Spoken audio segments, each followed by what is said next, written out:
এই লোন তো মহিলারা নেয়, আমরা তো একটা ছবি দিই এমনি, তাই ওনার কাছে কোনো মহিলা নিরাপদ না, এরকম বলবে না মানুষ।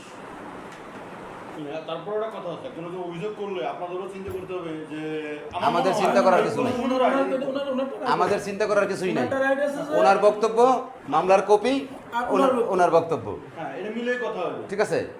এই এখন ভাই কইলে ওনার বক্তব্যটা নিলাম না। এখন শোনেন, আপনি যদি একটা কথা বলছেন যে ওনার পেটে লাথি মেরেন, হ্যাঁ, আসলে পেটে লাথি মারা বড় বিষয় না, বড় বিষয় হলো পল্লীমঙ্গল তো একটা বড় অর্গানাইজেশন। আমি জানি।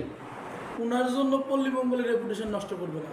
পল্লীমঙ্গল যদি মনে করে এখানে ঝামেলা তৈরি করছে, এই মহিলার যে সমস্যা হচ্ছে, এই এর দিয়ে এত মহিলার দ্বারা চলা সম্ভব। উনি কিন্তু আপনাদের একজন হোল্ডার, কিনা লোন নিছে উনি। ছিল একশো হ্যাঁ ছিল, দিয়ে দিছে। মনে করেন ওই যে কথাটা বললেন যে ওনার কাছে কোনো মহিলা সেফটি না, এই যে ম্যানেজার আমি বলি না, এটা তো পাবলিক রিঅ্যাক্ট প্রতিবেদনের কথা বলেছে, হ্যাঁ ওই ম্যানেজার টার্মিনেট করে দিয়েছে পল্লীমঙ্গল মনে করে হ্যাঁ।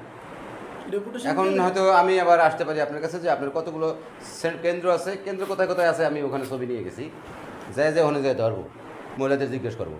নিউজটা তো সোজা না যে সেই লোকটা কেমন। শুনেন আর বসবো না ভাই। 1 মিনিট 30 সেকেন্ড।